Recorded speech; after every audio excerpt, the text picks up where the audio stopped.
আশা করি বন্ধু ভালো আছেন, সুস্থ আছেন। এই ভাইয়ের বাড়ি মনে হয় বাংলাদেশে। তা ওনার নাম হচ্ছে শাহিন হোসেন।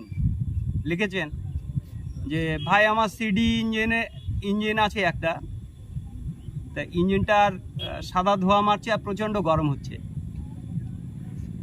তাই এই বিষয় নিয়ে আমার চ্যানেলে বেশ কয়েকটা ভিডিও দেওয়া আছে, অবশ্য আপনি ফলো করেছেন কিনা জানি না, বা আপনার কাছে হয়তো না পৌঁছাতে পারে।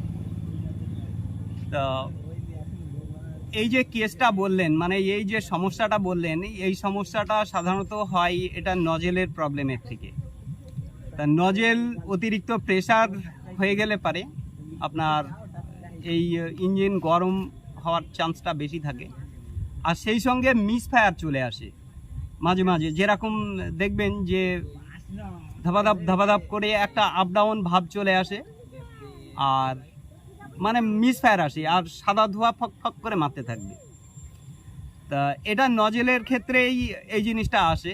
তা নজেলটাকে আপনি যদি চেঞ্জ করে দেন তাহলে এই সমস্যাটা আসার আর চান্স থাকবে না।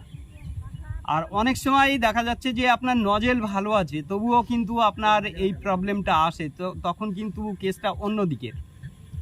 যেরকম আমার চ্যানেলে ভিডিও দেওয়া রয়েছে যে এলিমেন্টের নিচে যে ওয়াশারগুলো থাকে, সেই ওয়াশারগুলো যদি কোনো রকম কম হয় তাহলে কিন্তু এই সমস্যা আসে। আর যদি বেশি হয়ে যায় তাহলে তখন আবার কি হয়, তখন আপনার ইঞ্জিনটা স্টার্টে প্রবলেম করে। তাই এই জিনিসটা আপনার ফলো করতে হবে। তো প্রথমে আপনার দেখতে হবে যে নজেলে প্রেশারটা দিয়ে সঠিকভাবে আসছে কিনা, সঠিকভাবে ঠিক হচ্ছে নাকি। আর যদি দেখা যাচ্ছে যে প্রেশার কমিয়ে দিয়েও দেখা যাচ্ছে যে এই প্রবলেমটা থেকে যায়, তাহলে কিন্তু আপনার এলিমেন্টের নিচে যে প্লাঞ্জার আছে, প্লাঞ্জার আর বডি মাঝখানে যে ওয়াশার থাকে, সেই ওয়াশারটা একটা হোক দুটো হোক আপনি কমিয়ে দেন, দিলে পারেই কিন্তু এই সমস্যা থেকে মুক্তি পাওয়া যাবে। তো এই জিনিসটা কেন হয় সেই জিনিসটা সেটা আগে বুঝতে হবে।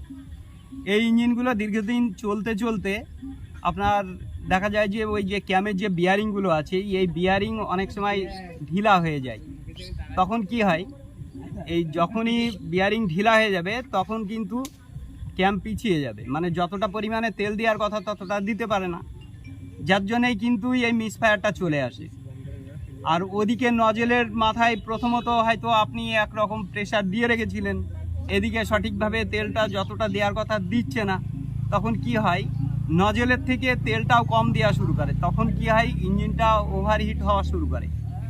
আর ওভারহিটের ক্ষেত্রে যদি বলতে যান তাহলে অনেক সময় দেখা যায় যে আপনার ট্যাফিট যে ক্লিয়ারেন্স আছে, এই ট্যাফিট ক্লিয়ারেন্সের জন্যও কিন্তু আপনার এই ইঞ্জিনের ওভারহিট হবে।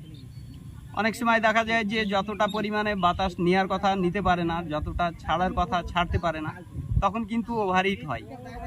আর এই সমস্ত সমস্যার জন্যই কিন্তু এই প্রবলেমগুলো আসে। তো আশা করি বুঝতে পেরেছেন। থ্যাংক ইউ, ভালো থাকবেন, সুস্থ থাকবেন।